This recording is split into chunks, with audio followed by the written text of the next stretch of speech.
Into the deep एक छिपा हुआ संसार। गहरा समंदर हमेशा अंधेरा और भारी दबाव वाला, हमेशा से हमारे लिए रहस्य बना हुआ है।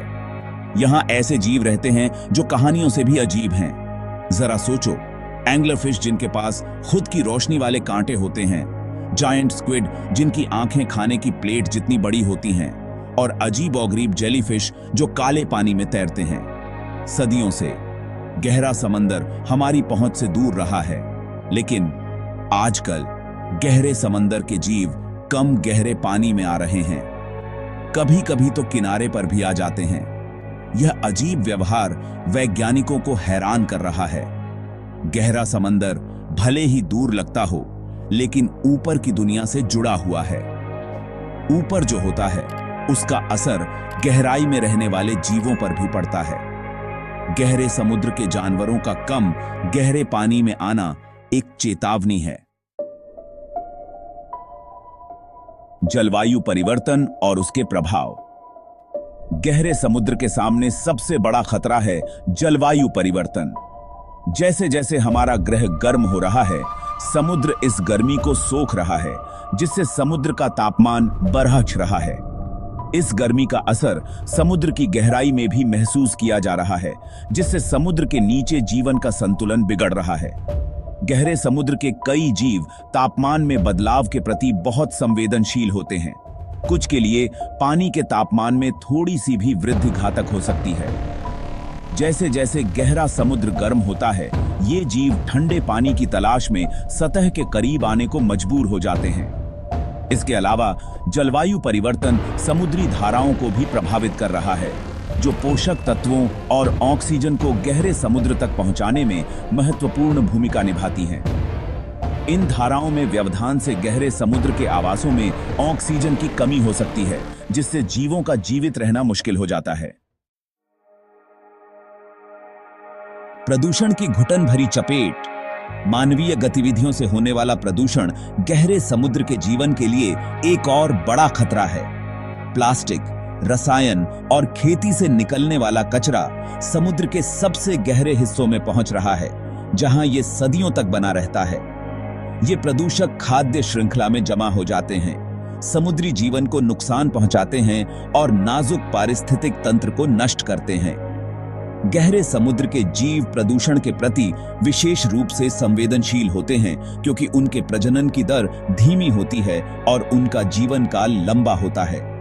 इसका मतलब है कि पर्यावरण को हुए नुकसान से आबादी को ठीक होने में दशकों या सदियों भी लग सकते हैं। इसके अलावा कुछ प्रदूषक जैसे पारा और पीसीबीज गहरे समुद्र के जीवों की प्रजनन प्रणाली में हस्तक्षेप कर सकते हैं, जिससे आबादी में गिरावट आ सकती है।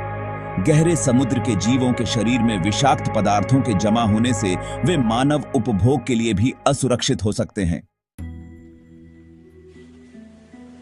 पानी के नीचे के संसाधनों का नुकसान।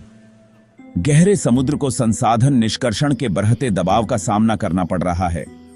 जैसे जैसे हम जमीन पर संसाधनों को खत्म करते जा रहे हैं, हमारा ध्यान गहरे समुद्र में पाए जाने वाले खनिजों, तेल और गैस के भंडारों की ओर जा रहा है। गहरे समुद्र में खनन में मूल्यवान खनिजों को निकालने के लिए समुद्र तल की खुदाई की जाती है। यह की प्रक्रिया पूरे पारिस्थितिक तंत्र को नष्ट कर सकती है। खनन कार्यों से शोर और प्रकाश प्रदूषण भी समुद्री जीवन को बाधित कर सकता है। जीव अपने भोजन और प्रजनन के मैदानों से दूर चले जाते हैं। गहरे समुद्र में तेल और गैस की खोज से समुद्री जीवन को गंभीर खतरा है।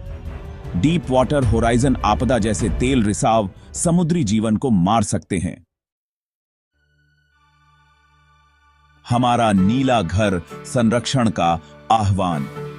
गहरे समुद्र के जीवों का कम गहरे पानी में आना हमारे ग्रह की परस्पर वेरमास एक गंभीर अनुस्मारक है। हम जमीन पर जो करते हैं उसका हमारे महासागरों के स्वास्थ्य पर गहरा प्रभाव पड़ता है, यहां तक कि सबसे गहरे, सबसे दूरस्थ हिस्सों में भी। गहरे समुद्र की रक्षा के लिए जलवायु परिवर्तन से निपटने, प्रदूषण को कम करने और स्थायी तरीके से संसाधन निष्कर्षण का प्रबंधन करने के लिए एक वैश्विक प्रयास की आवश्यकता है। हमें गहरे समुद्र में समुद्री संरक्षित क्षेत्र स्थापित करने, अंतरराष्ट्रीय नियमों को मजबूत करने और इन नाजुक पारिस्थितिक तंत्रों को बेहतर ढंग से समझने और उनकी रक्षा के लिए अनुसंधान और निगरानी में निवेश करने की आवश्यकता है। गहरे समुद्र का भाग्य और वास्तव में हमारे ग्रह का स्वास्थ्य आज हम जो चुनाव करते हैं उस पर निर्भर करता है।